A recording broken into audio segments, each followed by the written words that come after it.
This is Charlie Parsons for Boxing Social in association with Empire Fight Store with my good friend Joe Cordina. Joe, I have to say, when we were walking through there, you gave me a little cheap body shot and that hurt, bro. Yeah, of course, man. After that last fight, Rashid Omar, Conor McIntosh, I needed to let my hands go.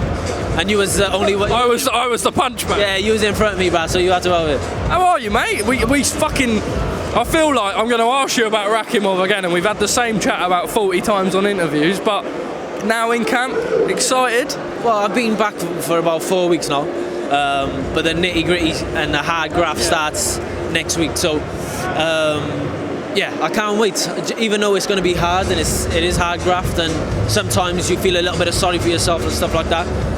I can't wait to get in there. I can't wait to get into the full swing of things and put the graft in. We're going to jump into that. Just want to talk about the fight that we've just seen for the Welsh title. People watching this haven't seen, make sure to watch it back. Co-main event on this card with Sean McGoldrick headlining. What a fucking fight. Unbelievable. I was watching, I was commentating and I was watching it thinking, oh my God, I haven't seen a fight like this live in a long time. And I was commentating. I don't know what I was saying, I was probably talking shit, but I've only done it a couple of times, so yeah, it's trial and error, but they probably won't have me back on. But it was a very good fight, and I'm glad. I know the two boys, I've sparred with the two boys, they're both great fighters, and it's a shame there had to be one winner. Rashid won it by a round, and yeah, it was a great fight. Joe, we've spoke a lot about Rakhimov, and we've done a whole analysis on the fight really, but sort of me quizzing you, I suppose, as a mate more than an interviewer, what sort of sparring do you get in for a fighter like Rakhimov, because he is so unorthodox? Yeah, of course, we need people, obviously we need southpaws, that's the main thing, and then we need people that are going to come forward and have a go. Now there's a young fighter that's come over from Mexico, Orlando Cepeda. Not many people know about him. He's unbeaten, and funny enough, I had a phone call with my mate Anthony Manning today, and he did land in London, but it was too busy. It was too expensive, he said. So he moved on to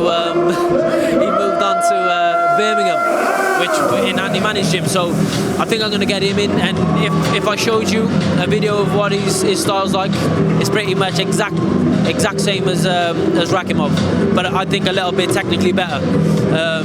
So yeah, I'll definitely get him in. There's a lot of other good southpaws, great southpaws. You've got Jack Catchell over there. Maybe if he hasn't got a fight coming up soon, maybe we can get him in a couple of rounds. I know it's a completely different style. He sort of sits back, but he's a southpaw and a world-class southpaw. But yeah, there's a lot of great sparring out there for him. Joe, looking back to Abu Dhabi now, obviously, I suppose I'll say bittersweet. I don't know if it was sweet at all, apart from the tourism side of it all.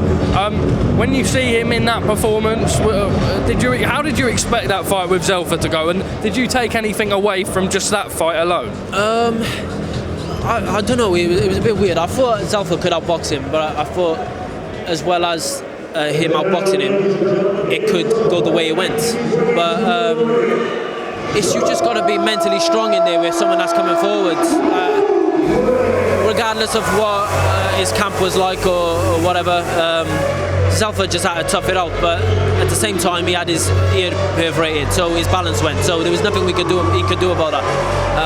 But yeah, it was a great fight to watch. I took a lot from it. So we sort of got similar styles, but I think I'm a bit more cuter in how I'm going to go about things, and I think I could potentially knock Rakhimov out. How much of Rakhimov have you watched? A lot. Me and Tony was watching him last week.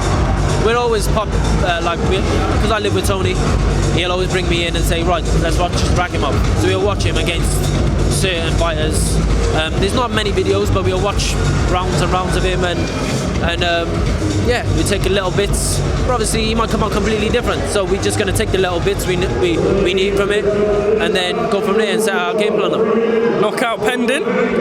Could be, but it could be a 12-round boxing lesson. I'll take a 12-round boxing lesson. I'll take a majority win. I'll take a win in general, but a knockout would be perfect. As long as it's a win on the record, right? A win, listen. Win and my title back, that's the main thing. Joe, just quickly, Anthony Joshua's just had his fight announced. Sort of just your thoughts on Franklin as an opponent. Obviously put in a good fight against Dillian White. Yeah, it was a great fight between him and Dillian White, and some people had Franklin winning that fight.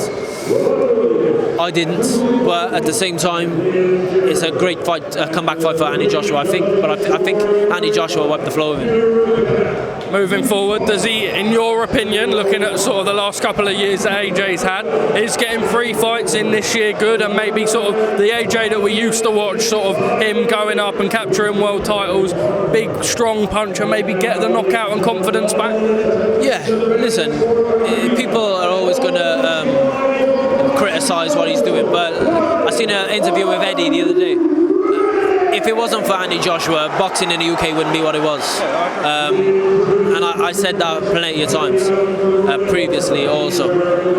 Yeah, and you got the likes of Fury have come back, but before that, the big nights of boxing was being brought back by AJ. So I believe he can do it once again. He's just got to get himself back into the right frame of mind. He's with a great trainer, and yeah, I believe he can get the knockout and get back to where he was before. Oh, finally, from here, we've seen Craig Richards has got his fight announced on the undercard. Bolotniks can stop DMing him now. The fight is made. How do you see that fight? I reckon Spider will knock him out within 6. Bash, Joey Cordina, always a pleasure. Thank you, mate. Cheers.